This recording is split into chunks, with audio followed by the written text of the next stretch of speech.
Hello and welcome to the Faith Under Fire podcast, brought to you by Aid to the Church in Need, Ireland. I'm your host, Wendy Grace. In this month's episode, as the 10th of April marked 25 years since the Good Friday Agreement, Archbishop Eamon Martin and Father Timothy Bartlett will reflect on its impacts and indeed the future of peace building in Northern Ireland. Later, I will go beyond the headlines, bringing you stories of Christian persecution and indeed stories of hope from around the world. But first, I wanted to look towards May and talk about how we can foster a love of Our Lady in our families, especially with young children. So it's around this time of year that my children, once the spring flowers start coming in, especially ahead of May, Our Lady's month, they start picking lots of flowers. And every time they pick them, they say, it's for Our Lady. And this is because I laid a foundation early on from when they were very small of picking flowers for our May altar. And of course, it really fills my heart with joy that when they're picking these flowers, they get so excited and that they associate picking these beautiful flowers of so many different colours with Our Lady, and hopefully of the love for her that I'm trying my best to foster within them. So I started to think about this as part of it, that we create this May altar to honour Our Lady, as I said, to try and foster this love of Our Lady. But what about wanting to take children beyond this, beyond the excitement of collecting flowers, but wanting to make sure that we help their love grow and also their relationship with Our Lady to grow? Now, my kids are still quite small. They're 1, 3 and 6. But I think you can never start too early with this stuff, just like I started with the May altar, and that would be certainly a piece of advice I would start off with in terms of what you can do in May around fostering a good love of Our Lady. But some of the other things that are good to think about, like I said, it's good to start with working as a family to find a place and making it special for your May altar. Involve everybody in the family. Now, some children might want to do a colouring and leave it on the May altar. Others, like mine, might want to collect flowers. But what happens next? Well, hopefully your altar is in a high traffic area in your home that's going to be a witness to your family and to any guests, of course, that might visit your house as well. So start doing simple things, forming simple habits. My kids love when I blow a kiss to Our Lady when I walk past the altar. It's showing my love for her. And gathering around the May altar as a family for a short prayer before meals, or maybe for your morning prayer, whatever works for you and for your family. One of the things that I've just constantly found that's a great way of engaging, especially small children, is music. So maybe pick a song for May. Pick a favourite song that is a Marian song that will be dedicated to Our Lady, but also engage children. Something they can easily sing and sing it every day for May. I love Queen of the May. It's a beautiful example. If you have space, maybe you're blessed enough to have a lovely garden, you can make a garden for Our Lady outside. Again, it doesn't involve a lot of work. It's creating a little corner in the garden where you maybe plant some flowers and maybe have a statue of Our Lady that you can place there. It's like a mini grotto in your back garden. And it's a great place for your children to, again, see Our Lady, blow her kisses, do all that when they're out in the garden, but also for you to have quiet reflection. So we've done the practical stuff. And of course, now we have to get to the why we are doing this for our children. Well, first you have to ask yourself, well, what's your goal? Of course, it's to teach our children that Our Lady is a wonderful model of faith. She is the one who can help guide us and bring us closer to Jesus. So make sure you're bringing this into your family prayer time and encouraging your children to do the same. We want them to truly understand that Mary is their heavenly mother and that she will always love and guide them. Maybe teach them how when God asked Mary to be Jesus' mother, she said yes. And she kept saying yes to God. And that's what she can help your children do as well. Help them say yes to what God wants of them. She can help us to trust God when we find it hard. Another nice thing to do is to give each of your children a miraculous medal to wear or to keep it in a special place. That's another thing that really connects with children. It's tangible, physical reminders. You can also get beautiful, colourful rosary beads that children can use to pray with. And when it comes to the rosary, whatever they're able for, a 4 or 5-year-old might be able to do half of a Hail Mary or a bit of the Our Father, but we have to start somewhere. And one of the things as well is just simple prayers. I say every morning to my kids, when I'm leaving the house for work and doing drop-offs, may Our Lady bless and protect you today. It's actually something that my father instilled in me. He always told me to pray to Our Lady for blessing, for protection. And it's this seed that was sown in me is something that has certainly stayed with me today. And when I heard my 3-year-old recently echoing it, he dabbed holy water on my forehead, repeating to me this phrase that I have said to him many times. As with almost everything we're teaching our children about their faith, they're going to follow your lead. So they're the ones that need to see your love, your devotion, and your trust to Mary. My being proclaims the greatness of the Lord. My spirit finds joy in God, my Saviour. So these are the opening words of the Magnificat. And when you really meditate upon them, they really set the tone for teaching our children about Our Lady and indeed ourselves. Because children can really identify so much with a loving mother. Mary can be the one that's this animating and guiding force in helping us to teach them about their faith.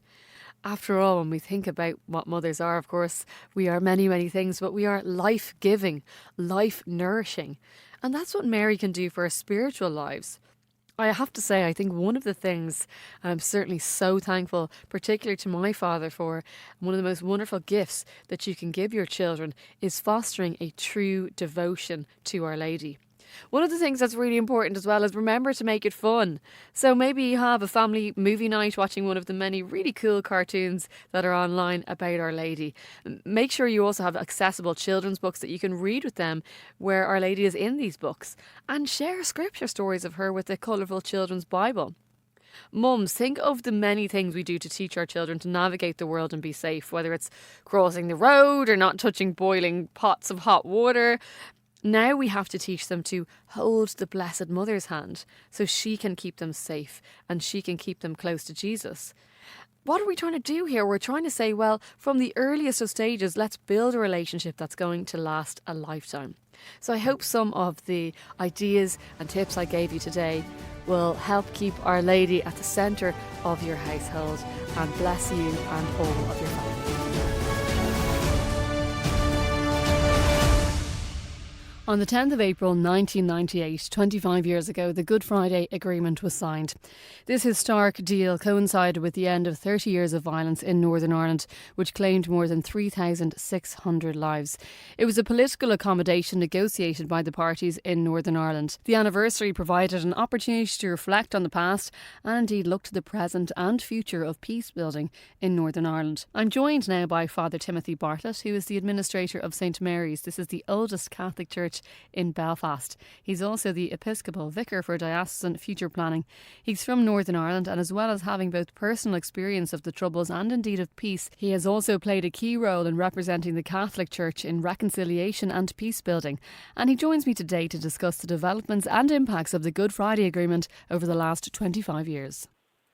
So I just wanted to start off with, Father Tim, about your memories of that day, the 10th of April, 25 years ago. How did you feel when it happened? What do you remember from that time? Well, I was 4 years old when the Troubles, as we know them, began, and the whole of my formative years and early adulthood, indeed my early ministry as a priest, were dominated, and it seems so long ago now when you think of it, but dominated day by day by news of bombs, shootings, injuries, that political division, community division, parade, security, wherever you went.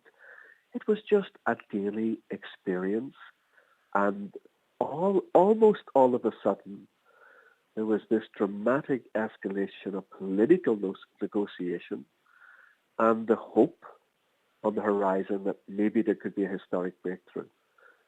But it's worth remembering as we come up to the 25th anniversary that right up until Good Friday morning itself, even those most intimately involved in the talks were not absolutely certain that there was going to be agreement.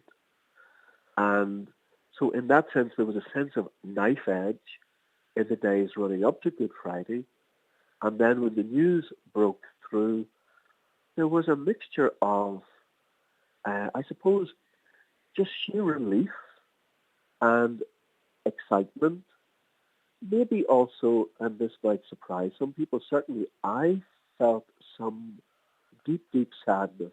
I remember that day feeling, particularly as it was Good Friday, and as people were processing up, as we do in our own Catholic churches, to venerate the cross, a very moving moment in our liturgies, I remember thinking of all of the people who had died, who had been injured, whose lives had been fundamentally changed across our island, and indeed these islands, through violence and death, like the violence that our Lord suffered, particularly innocent, totally innocent children, women, older people, and so on. And the sadness that all of that had happened uh, overwhelmed me that Good Friday. And it was only over, I suppose, literally the liturgical dynamic of the resurrection that weekend that I started personally to see a little glimmer of hope and possibility, and to realize the fundamental nature of this breakthrough and the full possibilities it offered. What I didn't expect, and which we'll come to talk about, I'm sure, is that 25 years on, we're still working it out, but we're definitely in a hugely, dramatically better place. Yeah, and I think that's what a lot of the discussion and reflection will be, is asking that question: has the Good Friday achievement or Good Friday Agreement set out what it was supposed to do, do you think? Yes, I think it's maybe worth recalling in a faith context particularly that even back in the early 1970s, when there was huge community division and violence was at its absolute height in the north of the island, that the church leaders came together historically for the first time in what became known as the Ballymascanlon talks. And in those talks, at a time when political leaders and political parties across the community were not even talking to each other, the church leaders developed early documents on a possible way forward. And I have always argued that if you look back at those documents, which were made public and spoken about at the time, you have the structure, the principles, and the values of what became the Good Friday Agreement. The basic values of mutual respect, parity of esteem, a human rights-based culture and approach to law, policing, justice, and society in general, and so on. But those things and the agreement that itself, when it did happen 25 years ago, they were only a framework and pillars to guide the community forward. But the work had to continue at both a macro political level and at a local community level, on the ground, if you like. There has been huge, dramatic changes. I mean, my life now is so different to what it was when I was growing up. You know, there's no soldiers on the streets. You're not hearing every day about shootings and bombings and wondering where you can go to the same extent that you would have. There's remnants of it that emerges from time to time, and very tragically we had the shooting of the senior police officer and things like that recently. But it is worth recalling that so many thousands of lives over a period of 25 years, there's no question that had the violence continued, thousands of lives would have been lost. And we should at least, as a basic minimum, thank God that the agreement saved all of those lives. Yeah, and it's interesting, obviously, as you reflect, Father Tim, on your experience as a young child and later into adulthood, and how different it is now. And indeed, you know, there is a generation now who, for the most part, haven't experienced. They've only known peace for the most part. But I think a lot of people listening, as you share your experience, especially as you had this experience of the Troubles for much of the early part of your life. That they'd be fascinated that you went on to want to become a priest, because a lot of people, I would imagine, at many times may have rejected God seeing this violence, or just asked that question, where was God in it all? Yes, and that's exactly what happened. Although, interestingly, during the Troubles, during the conflict, across the community, I would argue, many people looked to their faith leaders for, for values that were lifting them beyond the conflict. And what moved me fundamentally to be a priest was actually the example and the words, particularly of bishops and priests that I knew at funerals, where they were the ones saying to the community, to their own community, and challenging their own community about, look, if there's to be a future built on hope for the whole community, then we have to avoid retaliation, anger, all of those things. We have to work peacefully, democratically, constructively for reconciliation, understanding, peace.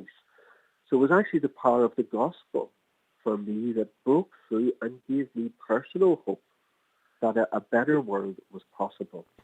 And as I say, the church leaders at that time met whatever the politicians wouldn't or couldn't met because of the implications for them electorally in their own communities. And they developed papers and frameworks which, if you look back at them, give you the values and principles which are fundamentally gospel values of the Good Friday Agreement. So, yes, some of my friends, closest friends, became involved in paramilitary activity. It's maybe worth pointing out that, for example, where I lived, you had the intensity of sectarian murders day by day, tit-for-tat murders, as they were called, across both sides of the communities.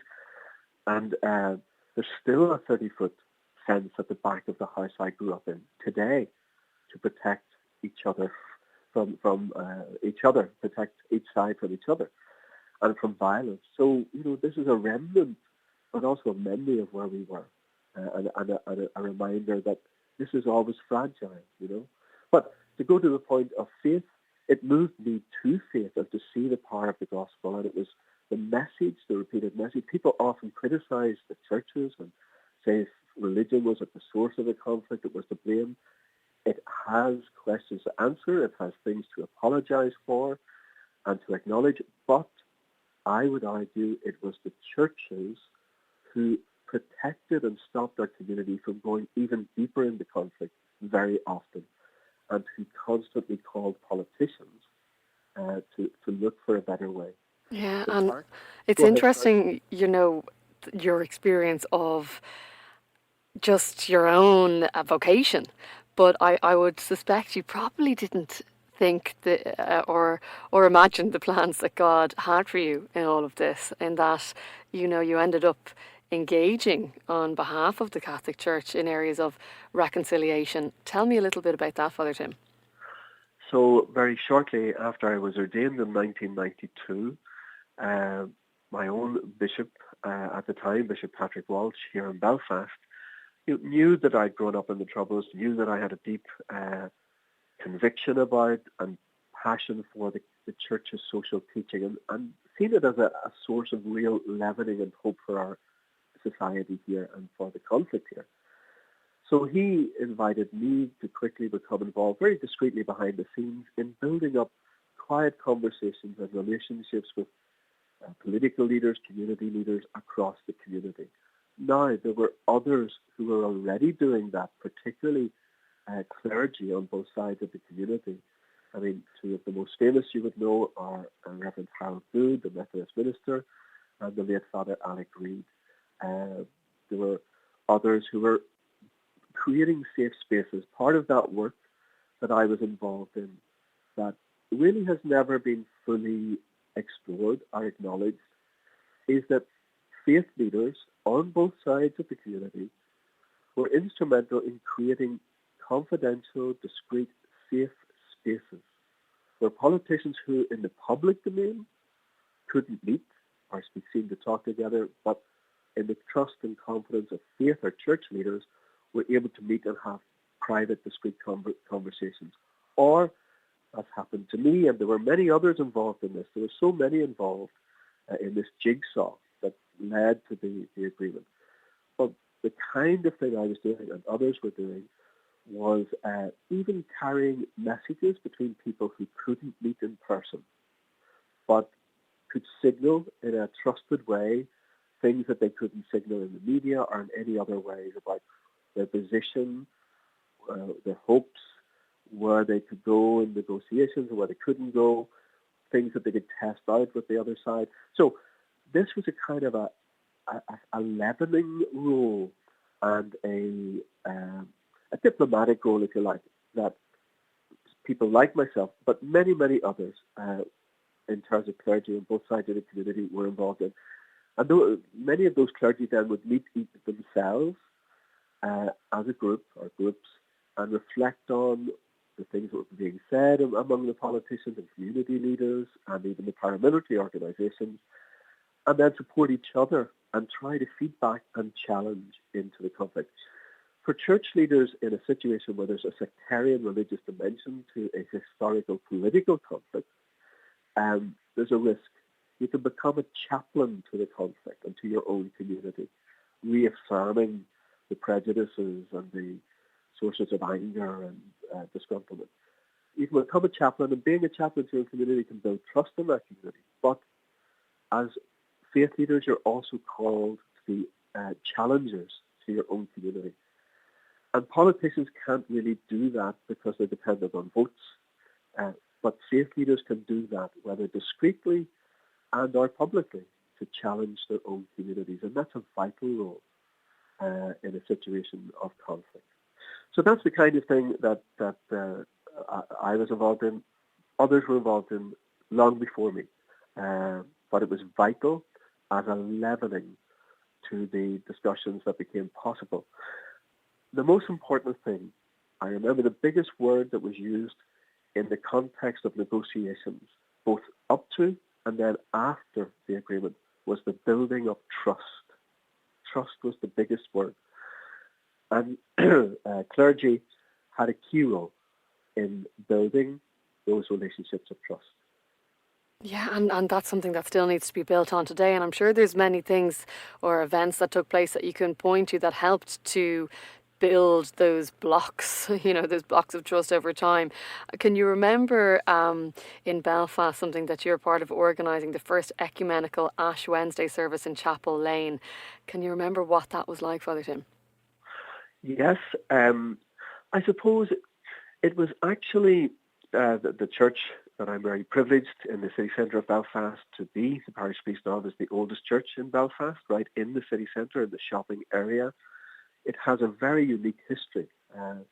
It was built during the penal laws, and it was paid for in large part by a collection, interestingly called the Hansom Collection. We've never found out why it's called the Hansom Collection, but it's an interesting name. But that collection was taken up by the Presbyterians in Belfast and the Church of Ireland community. And they wanted the Catholics to come into the city, and they contributed largely to the building of this first church in the city of Belfast, Catholic church in the city of Belfast. And the first parish priest, Father Hugh O'Donnell, was escorted in to his first Mass by the Belfast Volunteers, who were an all-Protestant militia at the time. So that was a time whenever the communities still had their own tensions, their own very clear identities, but were able to work together for the common good of the city. And so we were able, just a few years ago, to harness that and recall all of that and symbolically have the first ever ecumenical Ash Wednesday service in the city. And it was full of Church of Ireland, Presbyterian, Methodist clergy and lay faithful, and Catholic clergy and lay faithful. And several of those clergy led the service and administered the ashes to each other, which was a very brave and courageous thing for Presbyterians and Methodists and Church of Ireland ministers to do. And they wore the ashes on their head. So that could never have happened 25 years ago. So there's just one little marker of how trust has grown at a community level, how we can talk about our different aspirations, cultures, even faith traditions within the Christian faith, and yet be friends to each other, neighbours to each other, more than that, sisters and brothers in the Lord. And that's just one, for me, very powerful example of the progress Yeah, of the whole yeah, it process. really is, and to reflect back on it. However, I think when we look to today and just some of the things that are happening in Northern Ireland today, just in terms of some lingering instability of various political institutions in Northern Ireland, as we've touched on so much today, Father Tim, of course, we've come so far. Many lives have been saved. There's things that happened today that you could never have imagined 25 years ago. But since Brexit and the implementation of the Northern Ireland Protocol, there seems to have been growing tensions, especially within loyalist communities. And I know that just a few weeks ago, the threat level was raised in Northern Ireland from substantial to severe. So those building blocks of trust, of peace, do you think that they are very fragile now, or is the foundation strong enough to withstand these tensions? Uh, Bill Clinton, just very recently, as part of the celebration of the 25th anniversary of the agreement, expressed his own surprise that the Good Friday Agreement and its institutions and principles have survived Brexit. So look, 25 years on, no society stands still. Uh, Things are now happening that weren't fully foreseen. Certainly Brexit was never foreseen. And its shock and reverberation through all of our society and all of its implications. I think it's also worth actually, in celebrating the 25th anniversary, to acknowledge the powerful and positive influence of Europe and the European Union on the Belfast Agreement, the Good Friday Agreement. Um, let's not forget, for example, that the dynamics of trust that were established between Ian Paisley and John Hume weren't really established when they were working here in Derry and Belfast and so on, but actually when they were in Brussels together. That's when they really got to know each other. But also the EU pumped in a lot of money into a lot of peace projects on the ground level for many, many years. And that the level of that was really important in reaching agreement. So we should acknowledge the positive impact of the EU. But then this unforeseen rupture, which, let's be fair, it was an expression of the democratic will of the people of the UK, so it was their right to do that, but it wasn't foreseen, and its implications still have to be fully worked out. The other important change over those 25 years that was foreseen was the demographic shift. So the Catholic population in the last census is now larger than the Protestant population. That doesn't directly translate, as we know, on either side of the community into Catholic nationalists or Protestant unionists, but it largely does. So there's a shift in the demographic layout that's reflected in the size of parties and so on. So Sinn Féin is now the largest party in the north. So in all of that evolution of society, which has to happen, it's part of any society, the agreement has remained remarkably robust.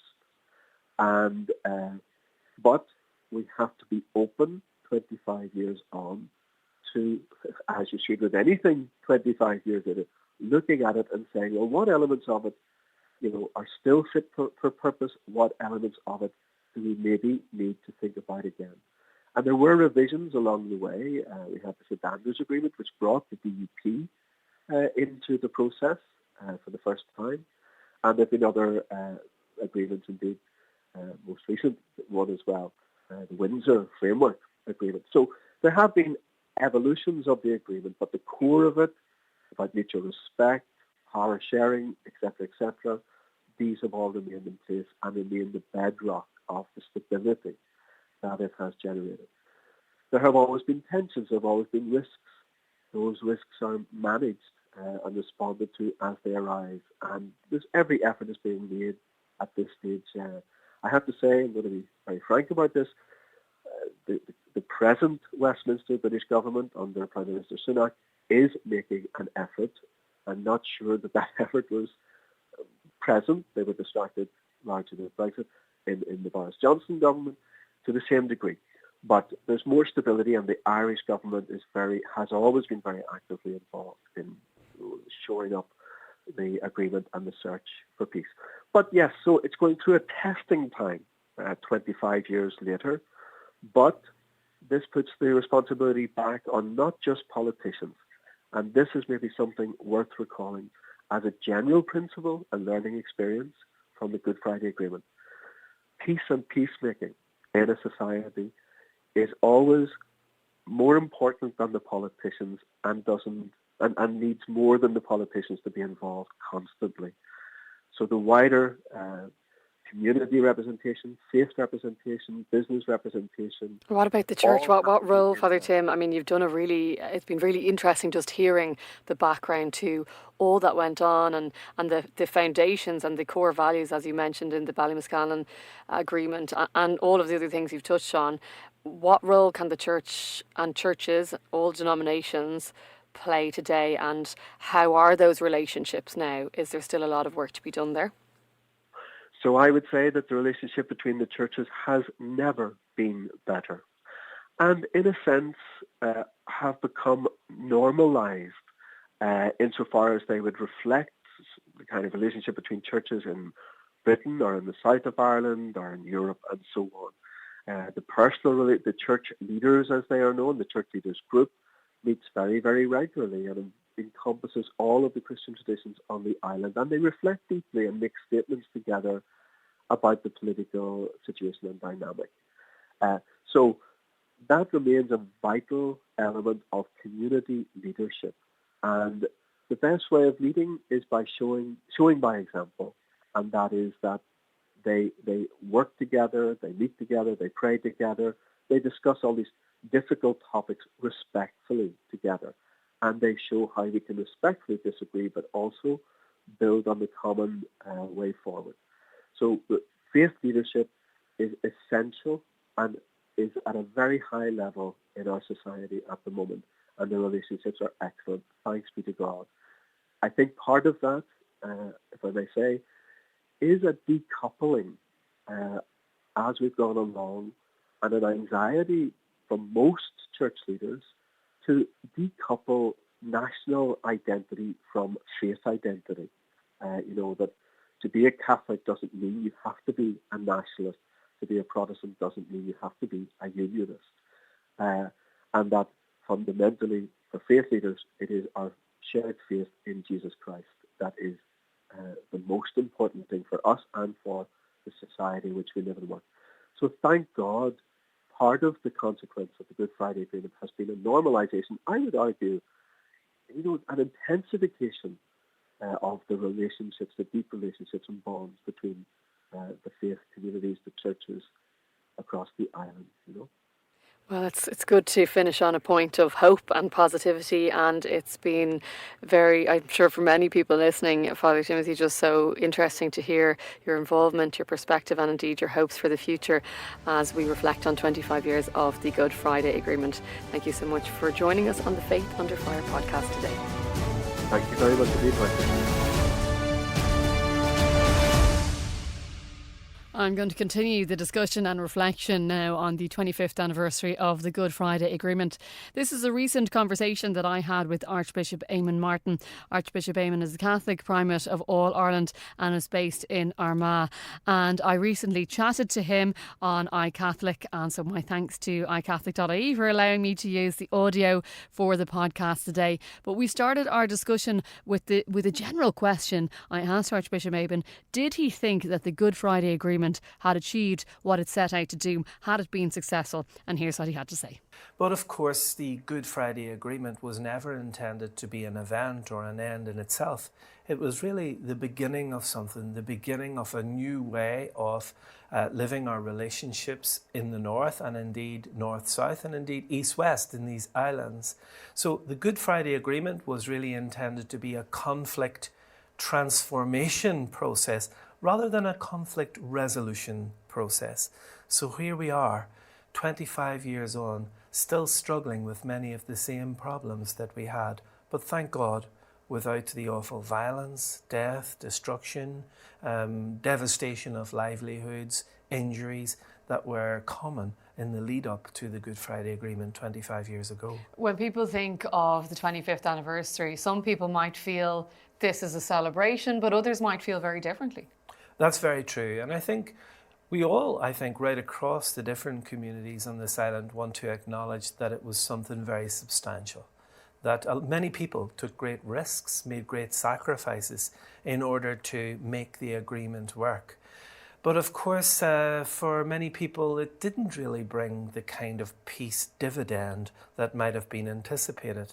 In fact, in some of our most socially deprived communities, the very communities which suffered most, I think, from paramilitary activity and indeed from security force presence, one might argue that those are the very communities which never really got the dividend of peace that was promised.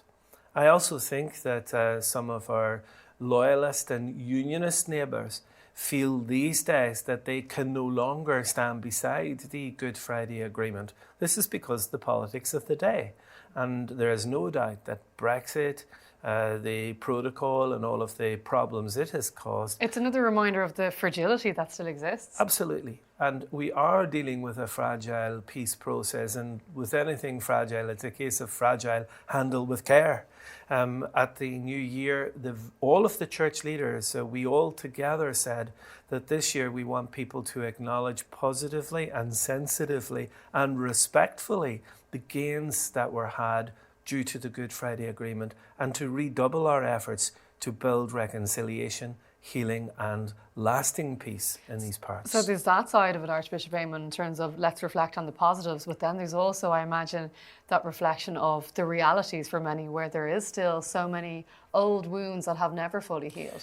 There is no doubt about that. The whole legacy of the conflict here, we've never really been able to find a way to move beyond it. We've never really been able to find a way of owning our dark past in which all of us have played our part. Incidentally, a couple of years ago, the church leaders lamented that even the churches had perhaps not played the most positive role that we could have during the conflict, that in many ways we were hostages ourselves to the whole conflict, to our identity politics. But we do recognize that the church has also reached out very pastorally, spoke out often against violence. And now we want to say in the churches that, look, we are here, we want to support peace, we want to create safe spaces where people can reflect on the Good Friday Agreement with all of its ups and downs, and to realize that, yes, was a tremendous gain, but also it's work that's unfinished. We actually produced a document recently called The Unfinished Work of Peace. And that is a reality in the North. And do you think it's something that will ever be finished? Perhaps not. Yeats had this beautiful poem where he talks about peace comes dropping slow. And I think that is true. I think peacemaking is something that's a responsibility for all of us. One thing I would add is that the Good Friday Belfast Agreement relied upon 3 strands. First of all, the success of the assembly in the north, this devolved assembly, and we know where that has gotten us. It has been down more times than it has been up. And therefore, there's a huge impetus now to try to regather the assembly so that we can begin taking that devolved responsibility that is owed to us. The second strand of the Good Friday Agreement was a north-south one. The north-south bodies aren't meeting at the moment properly. And therefore, that strand depended on building new relationships on this shared island, relationships for the present and indeed for the future. And the third strand is the east-west strand, the relationship between this island and Great Britain. All 3 strands need to be held in balance, and there's a certain tension there, hopefully a creative tension. But at the moment, I would say that all 3 strands demand a lot of work. So if we can get the protocol issues sorted out, if we can get the devolved assembly up and running, then there's still a huge amount of work to be done in peacemaking. So as you've highlighted, Archbishop Eamon, there's these political tensions that are now in the foreground really because of the discussions that are ongoing. But there's also then just on the ground in people's everyday lives and in communities. Do you think that there's still an element of mistrust between certain communities? There is indeed, and I know that there's a lot of really good work going on at the interface. We in the Church Leaders Group met just a few weeks ago at the interface between the Falls and the Shankill to see the good work that church people are doing in their communities there to build greater trust, to build reconciliation. And those pockets of really good practice are happening in various parts around the north. But you know, Wendy, I think most people are concerned about health, about education, about their jobs, about trying to make their way in the midst of the economic crisis, the war in Ukraine and what that has done to the price of fuel. All of those everyday struggles are part of the lives of people. And, you know, I think there is a certain amount of frustration with politics. And of course, if politics doesn't be seen to be working, people turn away from politics, they turn towards violence, and that is a real risk. And we all in the churches and in community leadership need to be playing our part to ensure that we're building peace for the future. My thanks to Archbishop Eamon Martin there for giving us his thoughts on the 25th anniversary of the Good Friday Agreement, and my thanks to iCatholic.ie for allowing me to use the audio of that interview I did with Archbishop Eamon Martin.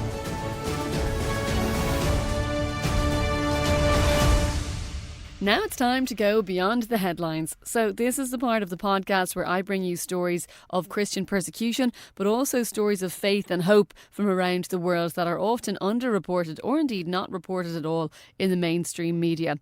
The first story I wanted to talk to you about is in relation to the Apostolic Nuncio Fortunas Nwachu. He's the Holy See's permanent observer to the United Nations and other international organisations. Now, he gave an address recently in Geneva, and this address was given during the 52nd session of the UN Human Rights Council.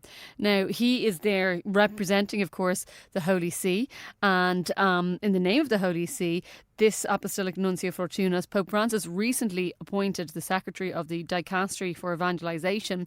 In his address to the UN, he focused on the situation that he said that people and communities are suffering persecution because of their religious faith. And he highlighted the fact that 1 out of every 7 Christians suffers persecution. Just let that one rest with you. It's just one of those startling facts highlighting that Christians are the most persecuted faith in the world. 1 out of every 7 suffering persecution. And he made this really important point, and just talking and meditating and thinking upon our faith, he said that peace also exacts universal recognition of religious freedom. So this is something whatever faith you are, people of all faiths and none should want to uphold, should want to protect. This is what he said. He quoted the Pope when he said, "It's worrying that people are persecuted for the mere fact of professing their faith publicly, and that in many countries religious freedom is restricted. Close to 1/3 of the world's populations lives in these conditions." He went on to talk about how over the last number of years there has been such repressive measures and abuses, including by national authorities against religious minorities in so many countries in the world. And he talked about the fact that believers are often denied the right to express their faith, and even when it doesn't have any impact on public security or indeed violate the rights of other groups or individuals. He went on to say the profanation and destruction of places of worship and religious sites, as well as violent attacks against religious leaders, have intensified recently, and just highlighted how even more frequent they are in particular places. The interesting thing that he also talked about was, on the other hand, even though it's not less worrying, but it's persecution in a different way, he talked about the situation that the faithful have in some countries where behind this facade of tolerance and inclusion, that there's a more subtle and insidious discrimination happening. It's probably something that maybe even you have experienced, the idea of censure in our culture. And he talked about how in a growing number of countries there's this experience of imposition of different forms of censorship, which, what is the impact? Well, it reduces the possibility of those who have a faith to express their belief both publicly and politically. And the pretext is, as he says, under this veil of tolerance, this pretext of, because we don't want to offend the sensibility of others. And he said that there is a lot of space has been lost for healthy dialogue and discussion and just open questions on particular issues in public discourse. And for many who are Christian, they feel that they are being silenced. There's this kind of, I suppose what he was trying to get at, this kind of cultural and social persecution that is happening in some countries, and how this has an impact on our capacity to express the fundamental right of religious freedom, but also things like freedom of thought and freedom of conscience, and which are meant to be an indispensable requirement to attain peace and build a just society. That was his conclusion. So very interesting and poignant address that was made by the Apostolic Nuncio Fortunas Nwachu, the Holy See's observer to the United Nations. I wanted to bring you a good news story about a Christian man in Pakistan who finally has been released from jail after languishing there for 8 years. Now, he was acquitted by a court in Lahore. Humayun Al-Akra, who is 32 years old, was burning a newspaper in Sanda. This is a town in the Lahore district, and this happened in May 2015. And at the time, Muslim onlookers accused him of blasphemy, claiming that the papers contained verses of the Quran. Hundreds of people fled for their lives after an Islamist mob running into thousands went on the rampage, attacking Christian homes and places of worship, including the local St. Joseph's Catholic Church. At the time, he was a street cleaner and he was detained by police before the mob had a chance to lynch him. And Humayun was charged with Section 295B of the Pakistan Penal Code. Now, this carries a life sentence for desecration of the Quran.